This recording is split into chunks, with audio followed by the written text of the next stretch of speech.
Agência Sindical apresenta Repórter Sindical, o mundo do trabalho no ar.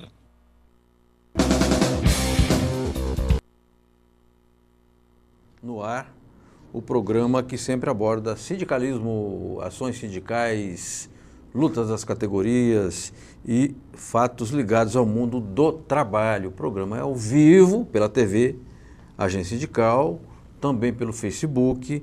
No sábado, nosso programa é apresentado no canal 3 da TV comunitária NET de Guarulhos, das 20h30 às 21h30.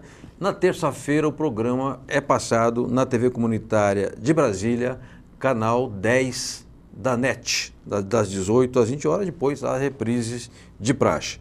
Nosso programa ele é temático, então a cada mês nós tratamos de um tema. Já tratamos de sindicalismo e cultura, sindicalismo e política, sindicalismo e formação, sindicalismo e eleições, sindicalismo e economia, e já quero crer que 12 ou 15 temas. A Leila, minha amiga Leila, jornalista de Campinas, que trabalha para a Federação dos Fretistas, mandou aqui uma mensagem, eu não sei se foi pelo Facebook ou pelo WhatsApp, dizendo assim: pede ao Franzinho explicar direito qual é o objetivo desse tema, sindicalismo e religião, porque eu não entendi direito. Também o meu amigo Marcos Periotto, que é uma pessoa muito esclarecida, foi militante do PCB e hoje é assessor à Força Sindical, também fez uma série de questionamentos, todos cabíveis, né, dentro do ambiente de discussão de ideias. Então deixa eu explicar por que nós pensamos nesse tema. As religiões, elas são construções, ao meu ver, construções históricas. As religiões falam com as massas. O sindicalismo também é uma construção histórica e as entidades sindicais falam com as massas. Eu quero crer que essas duas organizações, as organizações religiosas, não estou falando da religiosidade, que é uma coisa pessoal e intransferível, e a organização religiosa e a organização sindical precisam dialogar. O Vaticano fez agora, em novembro, lá na Praça São Pedro, eu estou falando Praça São Pedro, porque eu estou falando na Praça da Sé, longe, lá na Praça São Pedro, um seminário com 44 países, 5 continentes, exatamente tentando meios de restabelecer contatos da igreja com os movimentos sociais e, sobretudo, com o movimento sindical. Foi um evento sindicaleiro, porque a Igreja Católica, enquanto instituição, ela tem uma chamada doutrina social, muito castigada pelo Karol Wojtyla, muito castigado por esse outro Papa que veio depois dele, o Bento, não sei das quantas. Agora o Francisco tem mais, digamos, sensibilidade. Então a nossa ideia é discutir: é possível haver um diálogo entre esses dois segmentos, igrejas, religiões e sindicalismo? Ou nós vamos ficar numa posição passiva de deixar a bancada da Bíblia votar contra tudo que é de nosso interesse, como tem feito até agora? Terceirização, impeachment da Dilma, lei trabalhista, reforma trabalhista. Se bobear, vota em bloco também na reforma da Previdência. Vota contra os pobres. As igrejas, sobretudo as igrejas neopentecostais, têm uma extraordinária penetração na massa pobre. Os sindicatos também falam com os pobres, porque os trabalhadores são pobres. Bem, então, se nós não conversarmos, não estabelecermos, não estimularmos o diálogo, nós não vamos conseguir sequer criar um constrangimento a eles na hora deles votarem contra os fracos e os oprimidos que eles deveriam defender. Então, essa é a nossa intenção. Feito o sermão, já que o programa de hoje aqui fala de religião, já fiz o meu sermão, não faço mais, quero apresentar o nosso convidado de hoje, que é o Anivaldo Padilha. O Padilha, figura simpaticíssima, ele é membro da Igreja Metodista, formado em Ciências Sociais, foi líder estudantil e do movimento latino-americano da juventude evangélica nos anos 60 e 70, foi preso político, foi exilado e participou na qualidade nos movimentos de oposição sindical de ações visando a reorganização do movimento sindical que foi brutalmente atingido pela ditadura. Só o Susequinde, seu primeiro-ministro, que até o Susequinde era gente boa, sujeito até correto, parece que da lavra dele foram mais de 1.000 intervenções em sindicatos só no governo Castelo Branco. Então nós queremos conversar um pouco com o Padilha, que não é católico, não é neopentecostal, para ver como é que a gente pode trabalhar essa ideia do diálogo entre essas duas instituições importantes, o sindicalismo e as igrejas, a luta sindical e a religião. Também está conosco aqui a nossa Ariane Soares, que é jornalista da Agência Sindical e encaminha aqui as perguntas dos telespectadores, dos internautas, etc. Tudo bem, Ariane? Como é que as pessoas fazem para mandar pergunta aqui? Tudo bem, Franzinha, muito fácil. Boa noite a você, boa noite, Padilha, obrigado pela presença. E você que nos assiste também, seja pelo Facebook ou mesmo pela TV Agência Sindical, envie sua pergunta, participe também do programa. Você pode enviá-las através do nosso WhatsApp, é 011 São Paulo 942709363, 942709363. Temos também um e-mail, se você preferir, mande para tv@agenciasindical.com.br. E para você que nos assiste pelo Facebook agora ao vivo, também mande seu comentário, sua pergunta, que nós encaminharemos aqui ao nosso entrevistado de hoje. Padilha, as redes sociais estão muito envenenadas pelo debate radical e, sobretudo, por um debate radical permeado de analfabetismo político. Você foi preso político na ditadura, foi torturado. Você era guerrilheiro? Não. E você foi preso por quê? Bom, em primeiro lugar, boa noite a todos, a você. Muito obrigado pelo convite. E também boa noite a quem nos assiste. Né? Essa é uma pergunta interessante, porque eu fui preso pela mesma razão que todos foram presos na época da ditadura. Eu fazia oposição ao regime militar. Porque há realmente uma ideia equivocada que somente as pessoas que estavam envolvidas na luta armada que foram presas, né? Não, foram todos, desde artistas, intelectuais, padres, pastores, estudantes, gente que nunca, advogados, né? Que não, jornalistas, sem dúvida, gente que não tinha nenhum envolvimento com luta armada. Com isso, eu quero dizer o seguinte, é importante pensar, não é dizer que quem estava envolvido na luta armada merecia ser preso. Certo. Não é isso não, é o contrário. Eu acho que em toda situação de opressão, de ditadura, onde todas as brechas e portas e caminhos democráticos são fechados, é direito do povo, isso está no direito internacional, né? O povo tem direito de reagir e agir da melhor forma possível, da forma que bem entender. Ou seja, reagir contra uma situação de opressão não pode ser considerado um erro nem um crime. Certo. Bom, eu fui preso por uma questão política. Na verdade, a minha prisão foi resultado da polarização ideológica que havia na sociedade brasileira na época. Certo.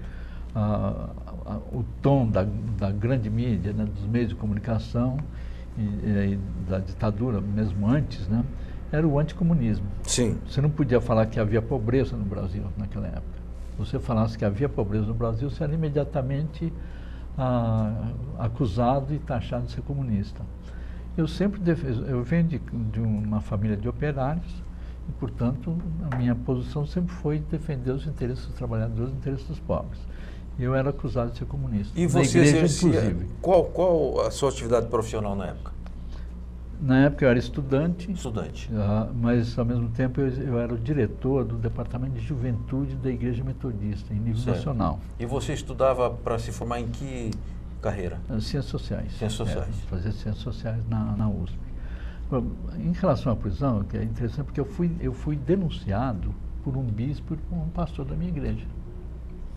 Mas um bispo católico? Não, metodista. A sua igreja tem bispo também? Tem bispo. A minha igreja tem um governo chamado, que a gente chama episcopal, né? Tá. Bispo. Então foi um bispo e um pastor que me denunciaram. Me acusaram de ser comunista e a partir dessa denúncia fui preso e enquadrado na Lei de Segurança Nacional. acusado de infiltração comunista na igreja metodista, sendo que eu havia crescido dentro da igreja, né? Não era infiltração nem nada, simplesmente isso que aconteceu. Eu fui preso pelas forças de repressão na época, a Operação Bandeirantes, que depois deu origem ao OBAN, né? Em seguida. No começo era o OBAN e depois se transformou em DOI-CODE. O OBAN era um centro clandestino de tortura e extermínio, né, da oposição. OBAN, aliás, financiada por muitas famílias de bem, né? De bem, e empresas brasileiras. Exatamente. Que, né? Sim. Tem documentação, farta documentação sobre isso hoje. Tem bastante. Hoje Agora, a tua prisão demorou quanto tempo? Fui preso no finalzinho de fevereiro e fiquei entre a OBAN e o DOPS, sendo levado para o DOPS, levado de volta para o OBAN, sendo torturado nesse período tudo até o final de junho, quando eu fui finalmente enviado definitivamente para o DOPS para ser enquadrado, ser indiciado, porque o DOPS é que tinha digamos, a autoridade jurídica, né, para fazer o indiciamento. Certo.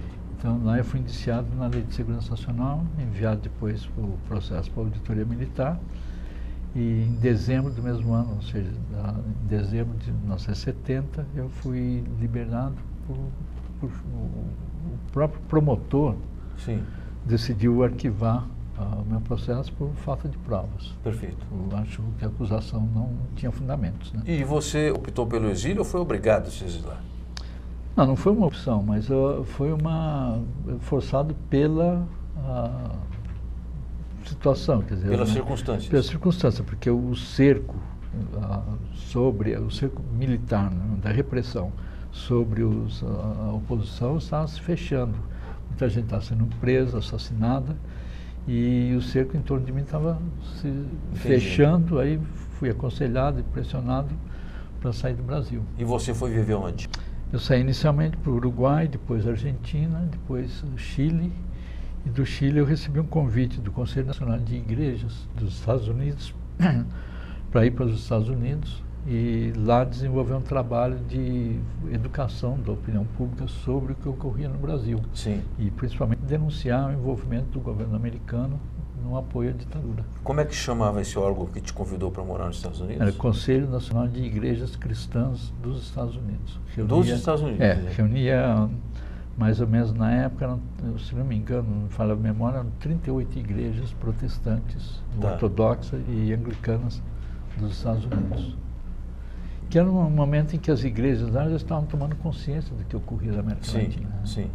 E haviam desenvolvido uma consciência muito crítica. Sim. Era o momento da Guerra do Vietnã, movimento de direitos civis, tudo. Então havia uma efervescência política muito grande. E as igrejas começaram a adquirir essa consciência crítica em relação ao papel dos Estados Unidos no mundo.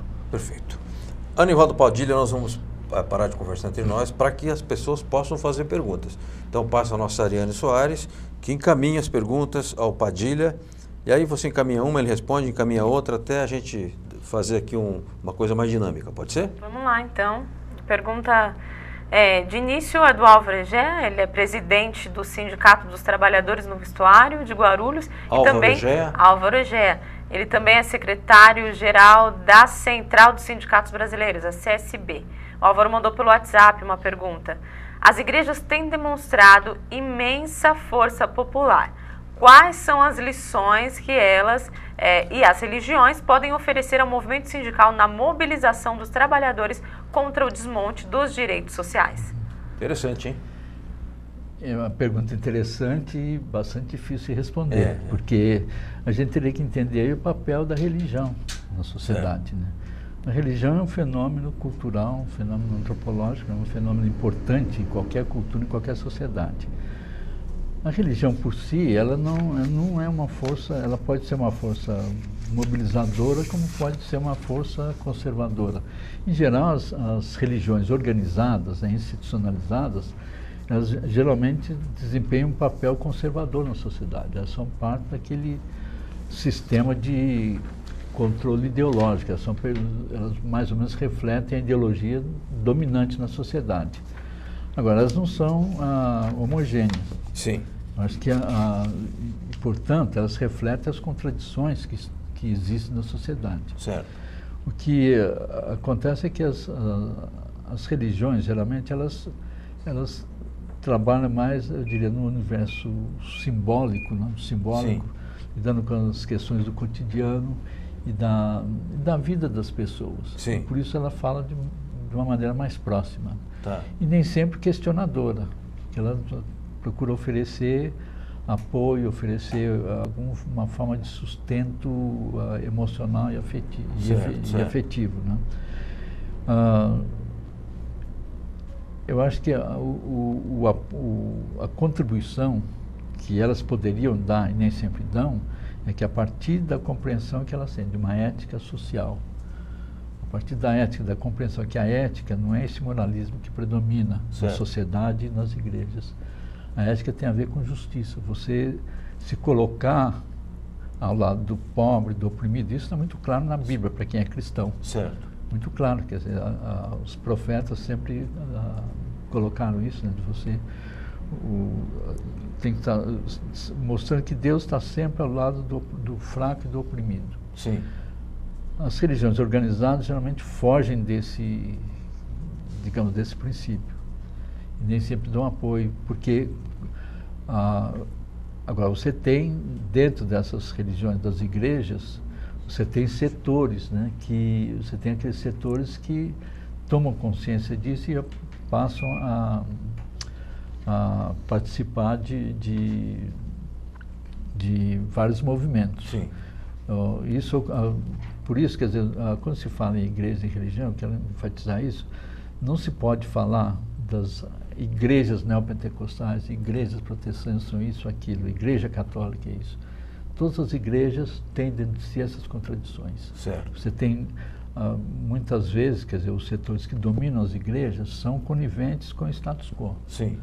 Mas dentro dessas igrejas você tem setores que não estão contentes. No caso das igrejas atualmente, eu sou um dos fundadores da Frente Frente de Evangélicos pelo Estado de Direito, que nós organizamos no ano passado, no começo de 2016, no bojo da luta contra o golpe, contra o impeachment, que hoje está com um pouco mais de 5 mil membros, a maioria pastores. Sim. Então, essa ideia que às vezes a gente passa, nós que somos, digamos, da esquerda, de que pastor é tudo reacionário, é tudo malafaia, isso não corresponde à realidade, não corresponde. Isso aí tem na verdade, eu sempre insisti que Malafaia, Marcos Feliciano e outros, eles têm esses pastores midiáticos, eles têm uma grande presença na mídia. Sim. Mas quando você vai nas igrejas no nível local, você vê, principalmente hoje, um número crescente de membros dessas igrejas que não aceitam serem representados por esses que estão na TV, midiáticos. Entendi. Porque está muito claro para grande parcela dessas pessoas, né, que grande parte, não vou dizer todos, a maior parte desses pastores estão ali por oportunismo, por enriquecimento próprio, né, tudo isso. E sem, inclusive explorando as pessoas por meio do que eles chamam de teologia da prosperidade, né, que é uma coisa que é uma aberração no meio, seria evangélico protestante, você pagar para ter o que eles chamam a graça de Deus. Pois é. É uma volta ao século XV, XVI. Comprar indulgências. Exatamente. Perfeito. Perfeito. Obrigado, Padilha. Há um momento aqui do correspondente sindical e hoje quem participa é uma jornalista amiga nossa de Brasília, a Clarice Golias. Ela vai falar ou pelo Fórum Sindical dos Trabalhadores ou pela CNTA. Vamos ver o que diz a Clarice? Vamos lá? Correspondente sindical. Informações das entidades e das categorias. Boa noite, Franzin, e a todos que acompanham o Repórter Sindical. Aqui em Brasília, a Confederação Nacional dos Trabalhadores nas Indústrias de Alimentação e Afins, a CNTA, denuncia práticas antissindicais da indústria de alimentos Cargill, que, entre outros produtos, fornece azeites, maioneses, molhos para salada, extratos e polpas de tomate. Segundo a CNTA, a norte-americana Cargill quer aplicar a reforma trabalhista na cidade de Itapira, interior de São Paulo. Mas só um detalhe, sem dialogar com o sindicato local. Entre essas mudanças, a dona das marcas Pomarola, Tarantella e Maria Quer fazer por conta própria homologações dos trabalhadores, implantar banco de horas e não pagar o tempo de deslocamento do empregado até a fábrica. Para tentar barrar esta aplicação, a CNTA já acionou sindicatos da categoria da alimentação de todo o Brasil e até mesmo a União Internacional dos Trabalhadores nas Indústrias de Alimentação, a UITA, para fazer uma pressão política contra a empresa. Para a Confederação, a atitude da Cargill é absurda e criminosa. Por isso, a CNTA já está tomando todas as providências necessárias em defesa dos trabalhadores. A Confederação também destaca que a reforma trabalhista é inconstitucional e que, se for preciso, irá recorrer à Justiça para fazer valer os direitos dos trabalhadores. Caso a Cargill não reveja sua postura, a CNTA também promete acionar o Ministério Público do Trabalho e denunciar a empresa na Organização Internacional do Trabalho. Essas são as últimas notícias aqui do Distrito Federal. Até mais! Correspondente sindical. Informações das entidades e das categorias. Muito bem. Obrigado, Clarice Golias. Eu queria fazer um comentário e até sugerir ao pessoal da agência que está aqui trabalhando, a agência sindical, a Gisele e a Ariane, para que a gente peça para Clarice nos levantar quais são os produtos da Cargill, os produtos mais, digamos, presentes nas prateleiras do supermercado. E nós vamos divulgar lá na agência, vamos criar lá uma arte, um pop-up que chama, né? É isso que chama? Pop-up? Aquelas artezinhas que vão no site, massificar nas redes sociais para não comprar, fazer boicote, que lá na Europa se boicota muito empresa que tem esse perfil. E aqui no Brasil nós precisamos adotar a prática do boicote, que ela se revela eficaz. Está em vias de ser homologado um grande acordo sindical aqui em São Paulo, entre um sindicato grande, forte, representativo e um grupo multinacional, porque, veja só, ao denunciar os abusos da empresa e ganhar um pouco de massa e de volume, caíram as ações. Então, se a gente bate para valer com argumentos, sem ser porra louca, nada, etc., os pequenos acionistas, sobretudo, que são organizados, dizem, peraí, que história é essa? E aí, quando mexe no bolso do capitalista, ele senta para conversar e ver se há entendimentos. Nos avisa o Éder que há perguntas. Eu queria ver se a nossa Ariane Soares pode encaminhar novas perguntas ao nosso convidado de hoje, o Anivaldo Padilha. Hoje é o segundo programa da série Sindicalismo e Religião, Sindicalismo e Igrejas. Vamos ver o que vem aqui para o nosso convidado. Vamos agora encaminhar uma pergunta de Chico Bezerra. Chico Bezerra. Militante, dos movimentos sociais. Ele diz assim: você acha que é possível uma aliança das igrejas com os sindicatos na defesa dos direitos sociais e trabalhistas? Um pacto? Olha. Ele fez outra pergunta também. Posso encaminhar agora? Mande bala. As igrejas poderiam influenciar os fiéis a não reeleger os deputados que votaram contra os trabalhadores? E de que forma poderia haver esse posicionamento das igrejas? Muito bom. Sim. Bom, seria muito importante se fosse possível conseguir esse pacto.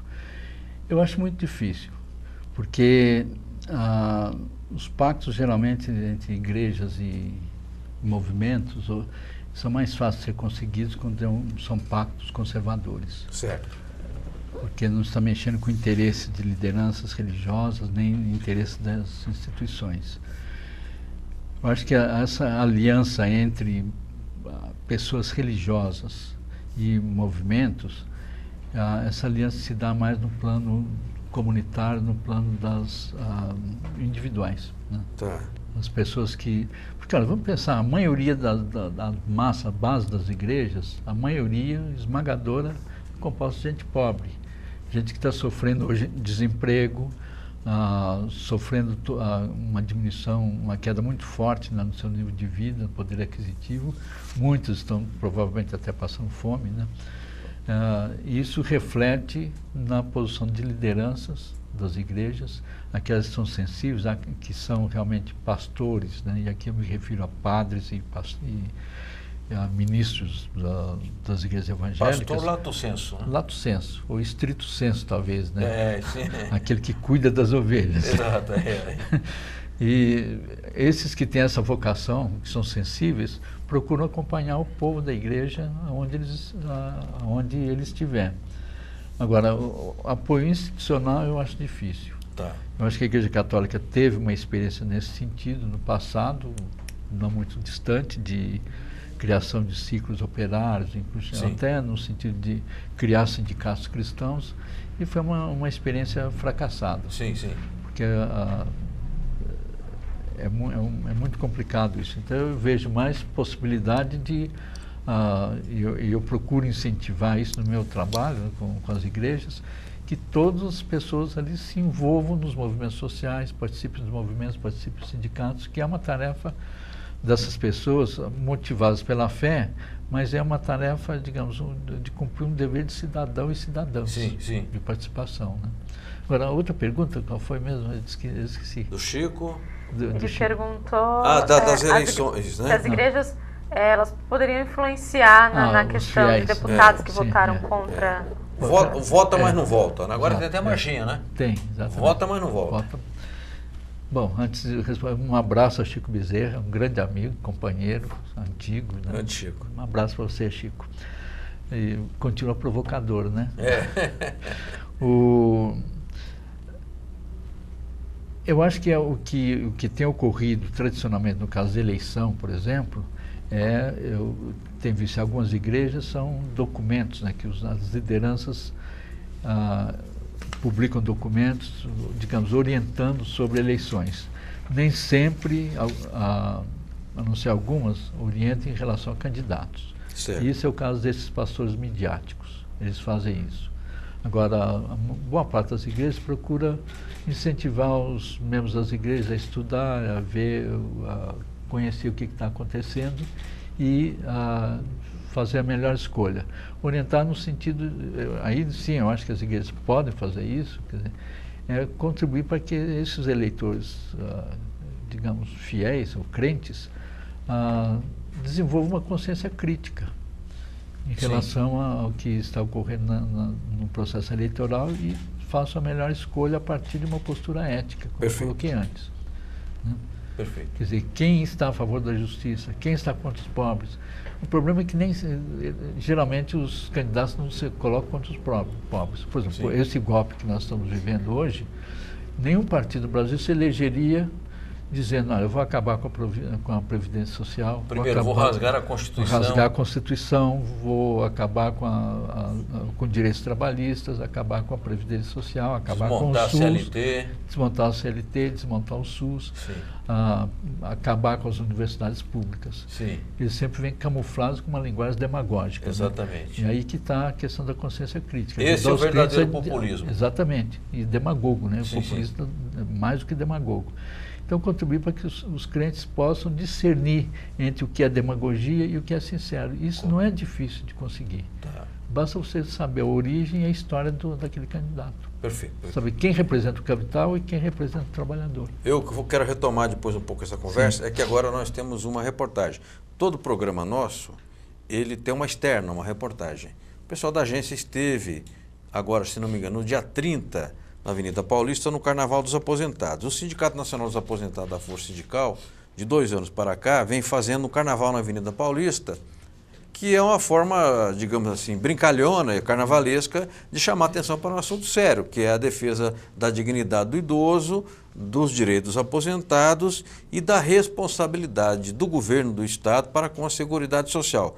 Eu não vi a matéria, não posso dizer quem foi entrevistado, o que se tratou, mas certamente é uma matéria barulhenta, porque não tem carnaval, tem barulho. Vamos lá?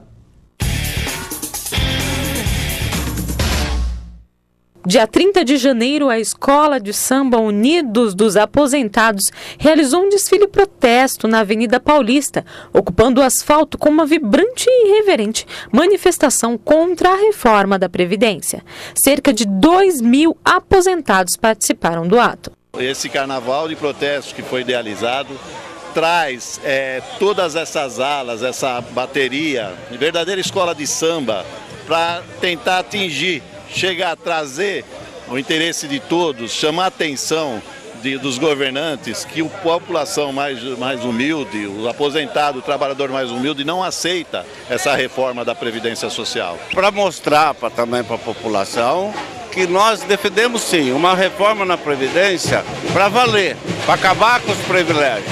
E não uma reforma na Previdência que o governo quer fazer para tirar direitos só dos pobres. Então esse carnaval representa para a população que nós, é um dia, né? A semana passada foi o Dia Nacional dos Aposentados. A gente está comemorando hoje no carnaval, mas um carnaval de protesto, para mostrar para a sociedade que nós estamos contra esse tipo que o governo quer fazer com os trabalhadores, com os aposentados e as pensionistas. Os aposentados brasileiros deveriam se unir todos nesse momento, e vem um reajuste pífio para os aposentados e as coisas tudo aumentando. O custo de vida do aposentado vai tornar muito mais alto. Então é preciso se mobilizar, é preciso a sociedade se mobilizar contra essa reforma. Eu tenho dito o seguinte, se essa reforma fosse boa, Michel Temer não estava pagando 12 bilhões para votar.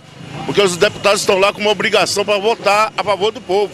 E não para ser pago para votar. Se estão pagando para eles votar, é porque a reforma não é boa. A reforma é boa para eles, para a burguesia. Mas não é boa para os trabalhadores, não é boa para os aposentados, não é boa para o jovem que vai aposentar. E essa questão da Previdência, que está posta aí pelo governo, vem prejudicar todos os trabalhadores, mas principalmente a nós mulheres. As mulheres que ainda não se aposentaram. E temos certeza, como as mulheres entram mais tarde no mercado de trabalho, por ser mãe, ser esposa, vai ficar muito mais difícil das mulheres se aposentar. No geral, mas principalmente as mulheres. Então, é o futuro do Brasil, também está prejudicado, que são os jovens, são as crianças, os filhos, netos dos trabalhadores e da sociedade. Então, é a reforma que vem realmente para acabar e matar o povo brasileiro, o futuro desse país, de fome mesmo. A verdade é esta. Bom, já é uma tradição, todo mês de janeiro os aposentados fazer o seu protesto, até para comemorar o aniversário de 24 de janeiro dos aposentados. Mas este ano tem um motivo especial, que é a reforma da Previdência. O governo insiste em fazer uma reforma para fazer as pessoas se aposentar aos 65 anos, e os aposentados e os trabalhadores do Brasil não concordam com essa posição do governo.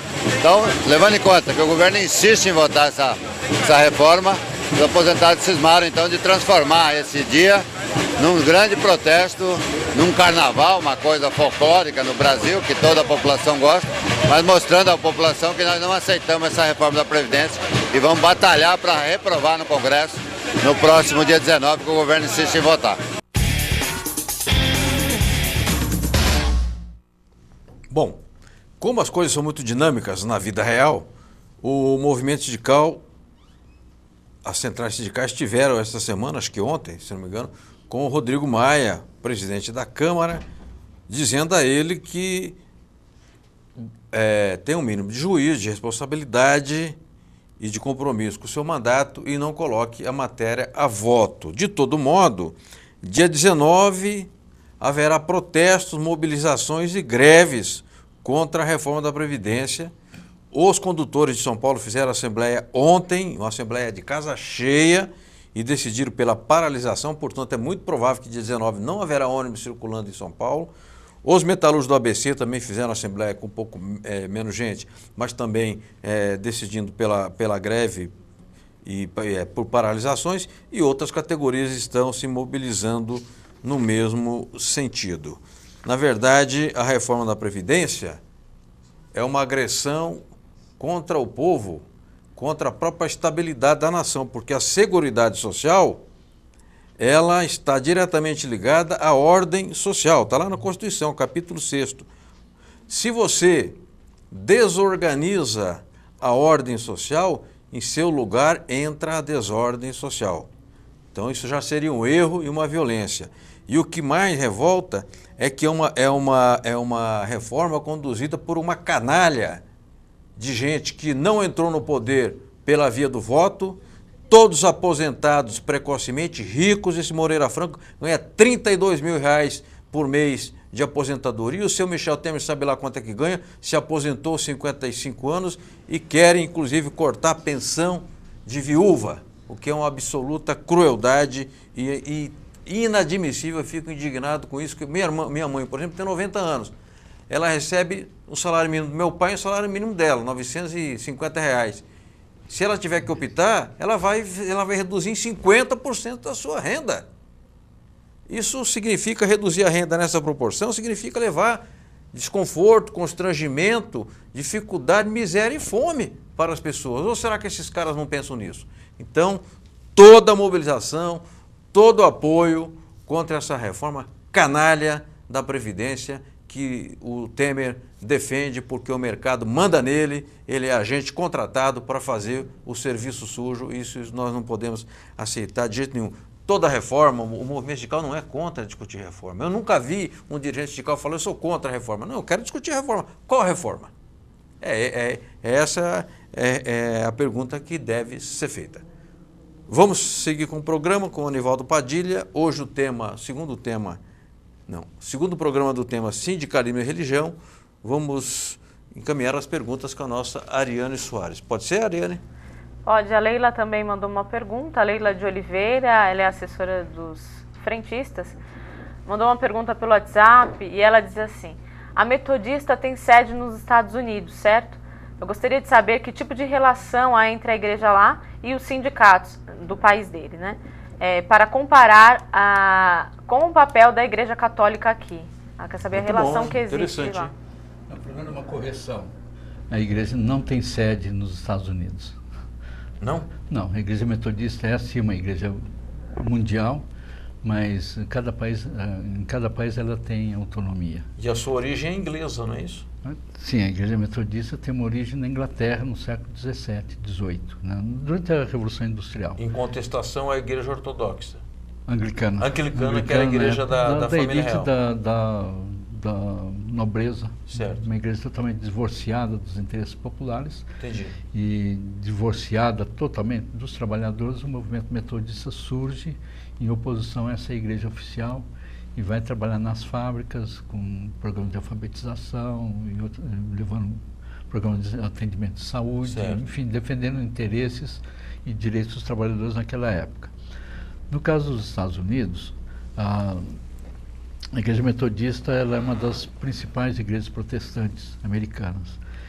E ela sempre teve, pelo menos um setor, dentro da igreja, um setor importante, sempre teve uma relação muito forte com os sindicatos. Parte do meu exílio, eu fiquei 8 anos, eu estive exilado durante quase 13 anos, 8 anos nos Estados Unidos.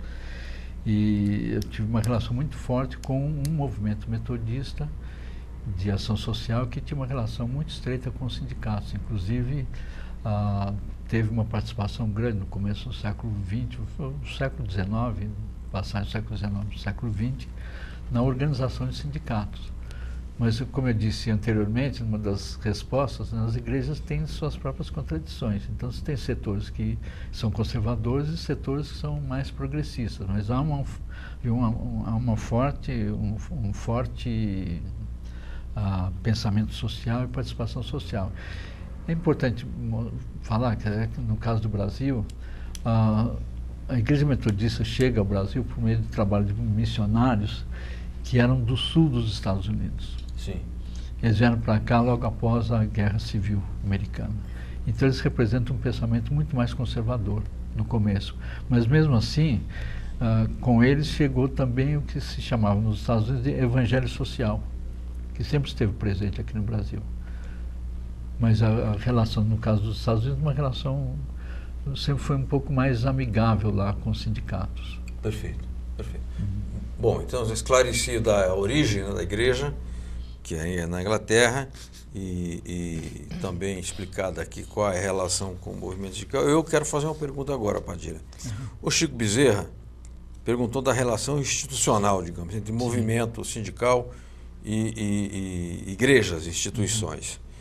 E você disse que essa aliança ela é mais factível no campo conservador, né? Sim. Agora, no caso do movimento sindical, digamos, eu sou um sindicalista, estou vendo o programa pela internet aqui, sei lá, em Votuporanga. Uhum. E gostei da conversa, achei que esse tema é interessante. A relação ela deve ser uma relação com a instituição ou bilateral, ou seja, eu, enquanto presidente do sindicato, com o pastor local, com o padre local, com, enfim, um líder religioso local. Como é que você acha que tem mais efetividade? Eu acho que você, primeiro, que o primeiro passo é conhecer as igrejas. Tá. Ter uma compreensão mais real, né, mais profunda desse fenômeno. Primeiro, entender a importância da religião na sociedade brasileira. Segundo, tomar conhecimento de como essas instituições, as religiões organizadas, agem e funcionam, que papel elas desempenham. Aí sim você deve procurar aqueles padres ou pastores que são sensíveis. Sim. Por exemplo, e conversar com eles. Tentar estabelecer um diálogo. Sim. Esse diálogo acho que é possível, sim. É possível, porque tanto o padre quanto o pastor, eles têm por obrigação se preocupar com a situação dos seus fiéis. Certo. Essa é uma obrigação, eu diria, primordial. Tá. Né? Então, eu acho que a partir daí é possível ter um diálogo, desde que não haja, eu diria, teria que se evitar duas coisas. O primeiro, preconceito. Segundo, a instrumentalização. Sim. A tentativa de instrumentalizar as igrejas ou pastores. Tá. Que isso é uma coisa que causa realmente ressentimento. É um problema sério, porque os setores progressistas no Brasil nunca levaram a sério o campo religioso brasileiro. Tá. Então, geralmente os partidos, por exemplo, só procuram igrejas na época de eleição, em geral, né? Tentam estabelecer esse diálogo. Mas isso é um diálogo que tem que ser, eu vou usar aqui emprestar um conceito do movimento ambientalista, né? É um diálogo que tem que ter um crescimento orgânico. Entendi. Não pode vir com adubo e químico, né, para fazer ele crescer. Não, tem que ser orgânico. E aí é a partir do conhecimento que é possível começar com o nível individual. Agora, um outro meio mais importante também é você identificar no sindicato aqueles evangélicos ou católicos que são praticantes e que têm relação com a igreja e discutir com eles como é que eles, como membros do sindicato, podem contribuir para esse diálogo. Entendi. Isso é possível. Porque se você... É uma experiência que eu tenho desde há mais de 60 anos, é que a participação de evangélicos, e principalmente pentecostais, em movimentos sociais é relativamente grande.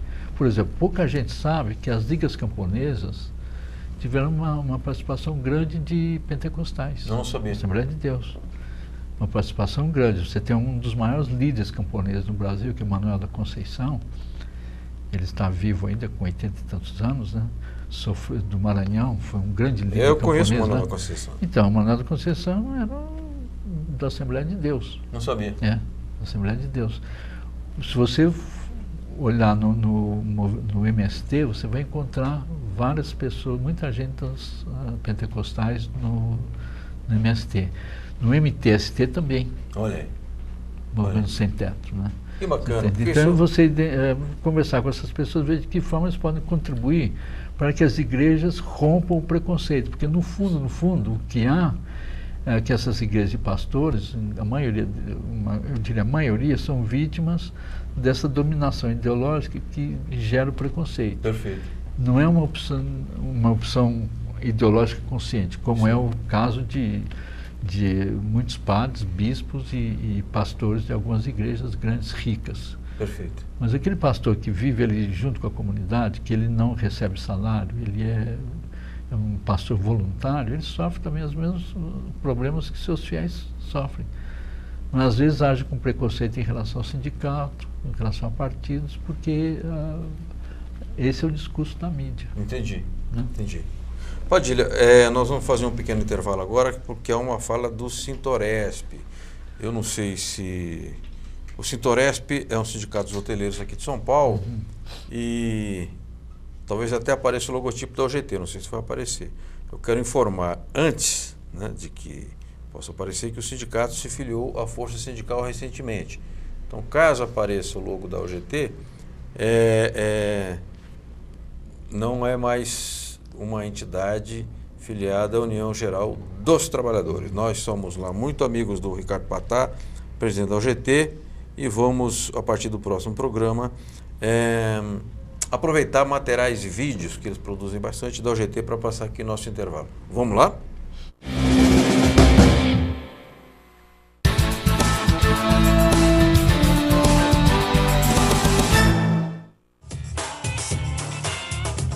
Está chegando a tão esperada Festa da Folia, o Carnaval.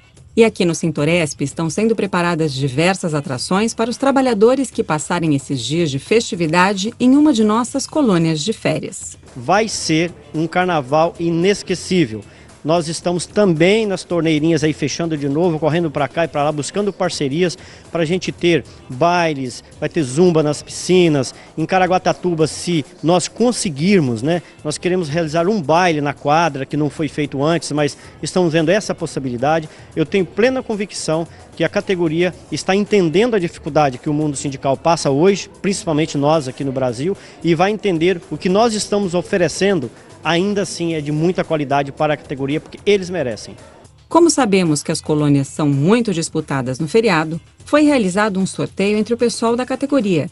Tudo com clareza e transparência. A expectativa é muito grande, estou mega feliz que eu fui sorteada. Assim, é maravilhosa a pousada, é tudo de bom e eu estou muito, muito feliz. Ao todo, são 4 colônias totalmente equipadas e com total conforto que receberão os sorteados.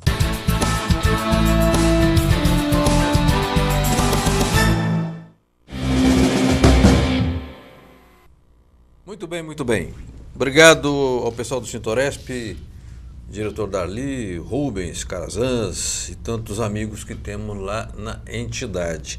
Aliás, eu queria até sugerir aqui ao pessoal da produção para que um dia a gente fizesse uma matéria do sindicato, que eles têm uma parceria com o Hospital AC Camargo, que é talvez a mais importante instituição de saúde no tratamento do câncer.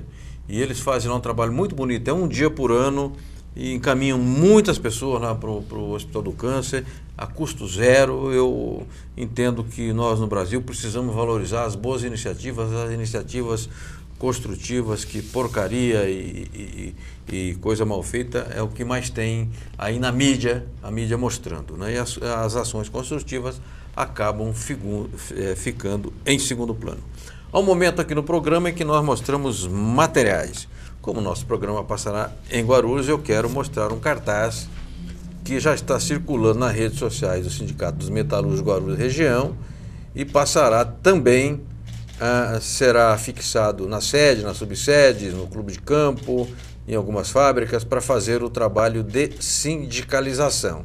É um material recente, cartaz tem que ter pouca palavra. Fique sócio, garanta seus direitos e conquiste mais. Aqui o logotipo do sindicato, uma família, né? Assim, com uma perspectiva positiva, olhando para frente, o marido, a esposa, o filho menor, a outra filha no colo. Um trabalho feito pelo Rodrigo Quinelato. O Rodrigo Quinelato, meu amigo, jovem artista plástico, começou lá conosco na agência sindical e hoje é sujeito que produz obras de extraordinária qualidade. Foi muito feliz na arte, parabéns, viu, Rodrigo? E nós vamos depois, no correr do programa aqui, mostrar como é que está o desdobramento da campanha de sindicalização.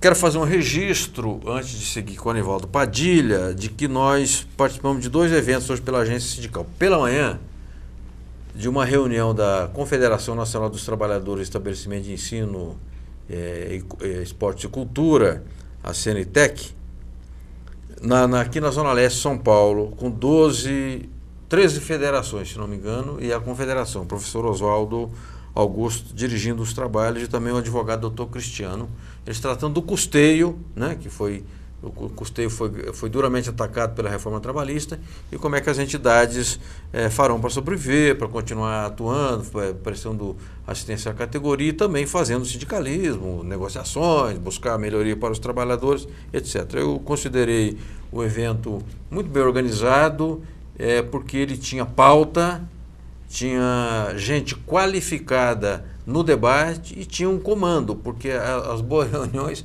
quando elas têm comando, elas rendem mais. Ou seja, o comando, quando eu quero explicando melhor, é o seguinte: cada um falando no seu tempo. É isso que faz uma reunião render, porque senão é mercado de peixe, todo mundo fala e ninguém chega a conclusão nenhuma. E nós vamos depois, ao longo do programa e também na rede da agência sindical, nós vamos registrar, mostrar e difundir esses atos. O segundo evento foi no meio da tarde. Eu participei de um lançamento de uma coletiva de imprensa chamada pelo Fernando Mauro Treza, que é o presidente da ACESP, aqui onde nós fazemos o programa, Associação dos Canais Comunitários do Estado de São Paulo, presidente da ABCCom. Ele é descendente de italianos, como eu sou, e ele tem cidadania italiana, fala italiano fluentemente, e ele é candidato, foi lançado por um grupo de amigos ao Senado na Itália. Eu não voto, mas se votasse, votaria seguramente no Fernando Mauro, que é o primeiro homem inteligente, um sujeito trabalhador, e devemos muito ao Fernando Mauro, ao seu esforço, ao avanço das TVs comunitárias no Brasil. Depois a gente divulga também a tempo o que foi esta coletiva. Vi lá o Salles, vi lá o pessoal das TVs comunitárias, encontrei a Fernandinha, o Enéas, a Cássia Franco de Guarulhos, encontrei velhos e bons amigos por lá. A Cássia não é amiga jovem, porque ela é uma moça bem jovem ainda. Ariano Soares, temos perguntas ao Nivaldo Padilha ou eu faço aqui por aqui? Podemos fazer uma pergunta do Robson Gilgazola, sempre participa com a gente. Ele é jornalista, assessor de comunicação lá na FEComerciários. Ele diz assim: o senhor acredita que para incentivar uma maior aproximação do sindicalismo com a religião e com os movimentos sociais, esta questão deveria ser adicionada nos cursos de formação sindical ou seria outro caminho? Grato. Olha, eu sempre defendo a necessidade, eu acho que já mencionei isso antes, né? A necessidade de se compreender melhor o papel da religião na cultura brasileira, na sociedade brasileira. Eu acho que isso é fundamental, porque, vamos pensar, a pessoa nasce, cresce, antes dela ser qualquer coisa, ela já começa a ter, antes dela tomar decisões, se vai ser corintiano, vai ser palmeirense, vai ser que profissão vai seguir, né? O que ela vai querer ser na vida, ela já tem as influências religiosas da sociedade, da família. Sim. Sobretudo da família, né? Sobretudo da família, e se for uma família que é ligada a alguma igreja, ela vai ter as influências dessa igreja. Então é importante que, em primeiro lugar, esse sentimento religioso, essas opiniões religiosas, a prática religiosa, em primeiro lugar, seja respeitada. Sim. Né? Isso é fundamental. Segundo, entender que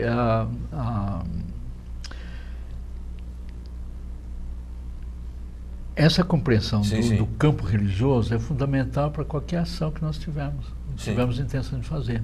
Porque muitas vezes, uma crítica que eu sempre fiz muito, né, aos sindicatos também, que eu tive participação lá no passado, 60 anos atrás, 50, mas até hoje, quer dizer, às vezes a própria linguagem usada nos sindicatos, no trabalho sindical e nos partidos políticos, eu vou dizer partidos de esquerda, é uma linguagem às vezes agressiva, que agride. Sim. Então, quer dizer, as pessoas de início já há um rechaço, digamos, gratuito, né? Contra um sindicato ou contra um partido. Então é importante que haja uma compreensão desse universo. Eu acho que se no trabalho de formação sindical, por exemplo, mas também nas universidades ou escolas, né, ou partidos, você ter discussões aprofundadas com especialistas, você convidar especialistas para falar. Não estou falando para trabalho de doutrinação, mas estudo da religião como fenômeno humano. Sim.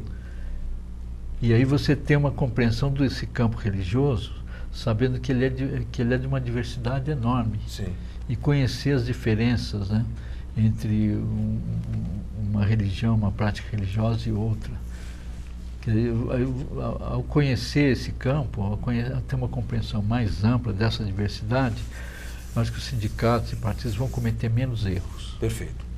Perfeito. Bom, excelente resposta. Eu vou dar um depoimento rápido aqui. Um dia eu estava na Assembleia e no entusiasmo, eu disse: isso é uma tremenda sacanagem. Nossa, essa expressão a gente usa no cotidiano, digamos, né? Na saída tinha um trabalhador me esperando lá e disse assim: olha, eu acho que você não devia falar palavrão em Assembleia. Eu não tinha percebido que eu falei. Não é palavrão. Para mim não é palavrão. Mas na concepção dele, provavelmente uma pessoa assim, religiosa, mais conservadora, entendeu que eu tinha usado uma expressão agressiva, né? Chula, né? Para mim não é chula, mas é no entendimento dele. Então, cuidado com a maneira com que fala, às vezes chegando na porta de fábrica, chegando, já dando porrada e batendo e com aquela agressividade, e nem sempre haverá uma receptividade da forma como que você está imaginando. Porque, se me permite, claro. Até vi na entrada aqui, tem uma frase do da Mendonça, né? Ali na parede. Sim. Comunicação não é o que você diz, mas o que o interlocutor entende. Sim. Mais ou menos nesse sentido, né? Sim. É verdade, eu por exemplo, que acho que sou bastante sensível nessa relação, né? Quando eu vou fazer uma palestra para um grupo de evangélicos, eu procuro usar a linguagem que eu sei que é compreensível. Sim, sim. Né? Mas às vezes eu mesmo me refiro, por exemplo, eu já me referi aqui no programa, né? Algumas lideranças pentecostais estão aí, de maneira muito pejorativa. Sim, sim. Eu sei que provavelmente para algumas pessoas que admiram essas lideranças, isso pode ter sido uma agressão. Sim, sim. Mas nesse caso, eu acho que às vezes você precisa passar essa impressão de agressão para chacoalhar as pessoas, as pessoas olharem exatamente quem são as pessoas. Correto. Agora, no momento que você critica muito, você faz ataques pessoais, não ataque as ideias delas, né? Você pode até ter um efeito contraproducente. Perfeito, muito bom. Bom, eu queria saber se nós temos mais perguntas ou se eu posso tocar o programa. Temos mais perguntas, sim. O José Carlos Júlio, aliás, muitas pessoas estão comentando aqui também pelo Facebook. Ele mandou uma pergunta. Disse assim: Anivaldo, como você vê a atuação dos pastores neopentecostais, isso na colocação dele, de cegarem cada vez mais os fiéis, afastando-os das lideranças políticas que realmente têm preocupações sociais? Fazem parte do jogo da corrupção, dos que tomaram o poder através de um golpe institucional? Eu queria fazer uma advertência, iniciar com uma advertência. Sim. Você não pode generalizar. Perfeito. Não são pastores neopentecostais, não são todos. É que realmente grande parte da chamada bancada evangélica é neopentecostal. Perfeito. Mas tem outros que não são neopentecostais. Então isso é importante frisar. E não são todos os pastores neopentecostais que estão lá na base das igrejas que têm essa mesma postura. Correto. Então é importante fazer essa distinção, porque, como eu falei no início aqui, esses pastores midiáticos, eles não representam o conjunto dos neopentecostais. Mesmo os pentecostais que estão lá no Congresso também não representam o conjunto dos pentecostais.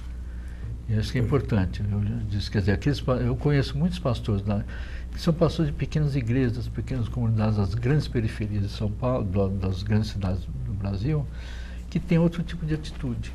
Perfeito. Anivaldo Padilha, nós estamos chegando ao final do programa. Se o sindicato quiser discutir este assunto, uma discussão salutar, saudável, discussão construtiva, sei lá, bancário, metalúrgico, servidor público, condutor, vigilante, você vai ao sindicato conversar com a direção ou você não gosta de... Não, com muito prazer. Eu sempre fui... Eu nunca fui sindicalizado porque eu nunca trabalhei em situações que exigiam isso de mim. Sim. Né? Mas sempre tive relação muito forte e grande assim, com os sindicatos e sempre defendi os sindicatos. Sim. E esse é um tema, enfim, além disso, eu estou envolvido em toda uma luta de todo o povo brasileiro. Né? Sim, sim. Um país mais justo, um país mais democrático, na luta, principalmente agora, contra o golpe, contra todo esse desmonte dos direitos trabalhistas no Brasil. Terei todo o prazer em atender as solicitações.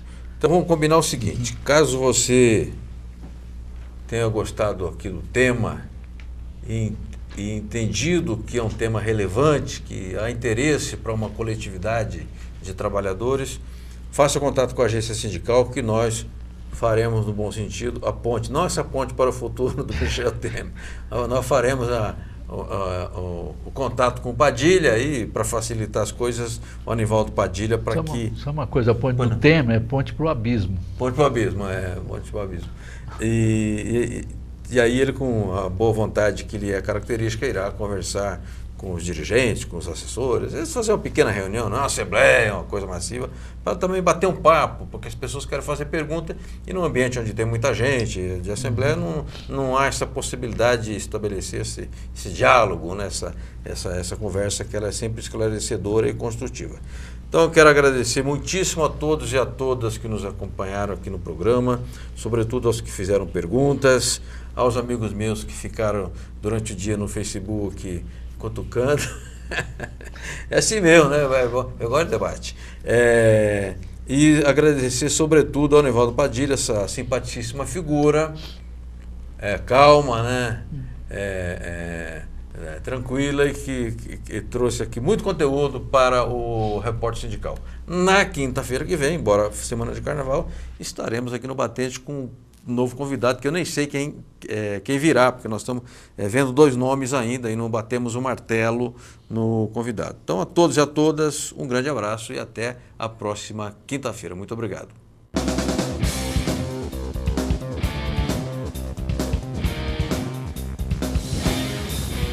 A Agência Sindical apresentou Repórter Sindical, o mundo do trabalho no ar.